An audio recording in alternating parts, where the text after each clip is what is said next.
O Rota 51 fala com Ana Georgina, que é a coordenadora do DIEESE na Bahia. E ela vem fazer uma palestra com relação à reforma da Previdência Social. Essa Previdência que está criando tumulto na cabeça de muita gente com relação às suas aposentadorias.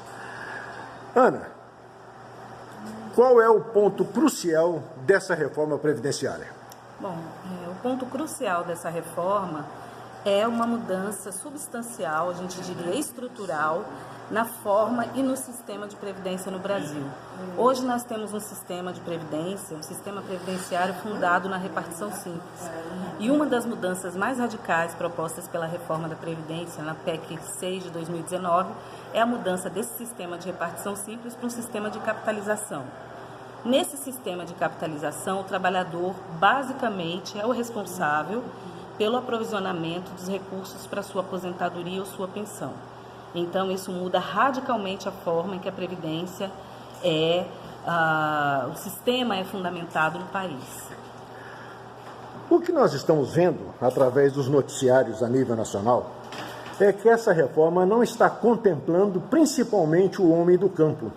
Porque quando ele aposentar, não vai sobrar mais nenhum tempo para que ele possa se divertir, para que ele possa descansar. E o que vai acontecer? Ele vai se aposentar com uma idade já avançada e vai ter que continuar trabalhando. Como é que funciona isso?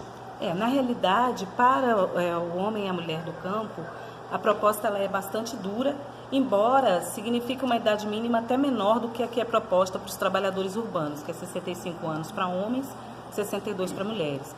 No caso dos trabalhadores do campo, tanto os trabalhadores assalariados quanto os trabalhadores da economia familiar ou agricultura familiar, essa idade passa para 60 anos. No entanto, o mais difícil não é nem em relação à idade. O mais difícil é esse trabalhador, essa trabalhadora, conseguir ter 20 anos de contribuição previdenciária, né? Principalmente para aqueles que praticamente produzem só para a própria subsistência. Como ter rendimento suficiente para fazer essa contribuição?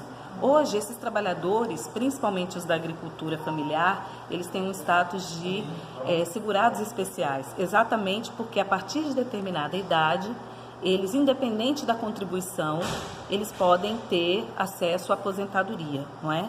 Então, a mudança radical é que isso não vai ser possível agora, caso não haja contribuição de fato. E para uma pessoa que nunca contribuiu, como é que fica a situação dessa aposentadoria? Seria aposentadoria? Seria um benefício? Ele não tem direito nenhum? A rigor, depende da situação dessa pessoa. Se ele nunca contribuiu, ele não vai ter aposentadoria. Não existe aposentadoria para quem nunca contribuiu. O que existe é o benefício de prestação continuada, que é um benefício da assistência social, não da previdência.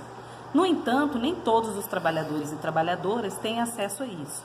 O BPC, né, esse benefício de prestação continuada, normalmente as pessoas que têm acesso a ele são pessoas com deficiência, de famílias em situação de miserabilidade ou idosos a partir de 65 anos. Como é dada essa condição de miserabilidade? É basicamente a renda per capita familiar ser abaixo de 1/4 do salário mínimo, ou seja, hoje nós temos um salário mínimo de R$ 998, aproximadamente R$ 1.000. Seria como nós dizermos que a família que tem por pessoa menos de R$ 250 de renda familiar seria elegível a receber esse benefício. Então não é para todos e não é aposentadoria. Sempre é feita uma confusão. Na realidade é um benefício da assistência social e não da previdência. Agora um assunto que ninguém ainda teve coragem de levantar, mas que poderia ajudar muito na questão previdenciária. Os bancos devem uma quantia enorme, são milhões e milhões que eles devem à Previdência Social. Recentemente, uma planilha foi apresentada no Congresso Nacional de que só o Bradesco devia mais de 400 milhões. E por que ninguém cobra desse pessoal? Está fazendo a Previdência em cima exatamente do mais pobre. E por que que o rico, esse é o rico, pode pagar e ninguém cobra? É uma questão do presidente da República, ou seja, foi na época de Dilma, foi na época de Lula e agora na época de Bolsonaro. E também o Congresso Nacional nunca se levantou contra isso. Como é que fica essa situação? Eles vão continuar devendo e o brasileiro vai continuar padecendo? Na realidade, eu não diria que é um assunto que ninguém toca. Ao contrário, esse assunto tem sido muito discutido ultimamente. E na realidade, essa questão das dívidas das empresas, ela é uma questão crucial nessa reforma, né? Não nessa como em todas. O fato de não se ter uma política efetiva de fiscalização, não é? Primeiro a fiscalização das empresas para ver se elas de fato têm pago aquilo que é devido, e também a questão da cobrança. A dívida hoje das empresas de um modo geral, e não só bancos, é bom que se frise que não são só bancos que devem, embora bancos devam um volume grande, mas é da ordem de quase R$1 trilhão, 932 bilhões em dívidas das empresas. No entanto, por vários fatores, a morosidade do governo em cobrar, a própria questão da judicialização, porque não é só simplesmente uma dificuldade ou uma morosidade pura e simples do governo, é que as empresas judicializam. Normalmente as empresas, quando não pagam, e aí é bom que fique claro, não é que essas empresas não pagam a contribuição patronal de 20% para os seus trabalhadores. Essas empresas, elas têm dúvidas em relação ao que elas devem em relação às contribuições sociais, que vão, em parte, para a Seguridade e para a Previdência. PIS, COFINS, contribuição social sobre o lucro líquido. Então, na realidade, há uma grande dificuldade de cobrança, porque essas empresas, elas sempre estão judicializando. E, não satisfeito ainda, o próprio governo, vira e mexe, cria determinados programas de refinanciamentos, os refis, né? E a partir do momento que a empresa paga uma, duas cotas desse refis, ela automaticamente sai dessa lista, né? Então, na realidade, o que acontece é uma grande confluência de fatores. Isso não começou no governo Lula, Dilma nem FHC. Isso é uma coisa que, desde o início desse sistema de seguridade, como a gente conhece lá na Constituição de 1988, que isso acontece. Infelizmente, a reforma, embora diga que vai atacar isso, não é propositiva, não diz como vai fazer, né? E junto com isso, me permita só dizer mais duas coisas que também drenam muitos recursos da Previdência.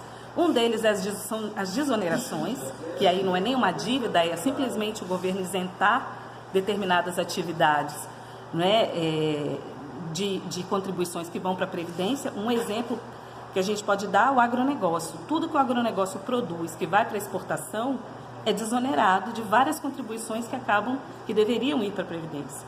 Além das desonerações, o próprio governo, com a desvinculação das receitas da União, ele tem a prerrogativa de arrecadar para uma finalidade e gastar com outra.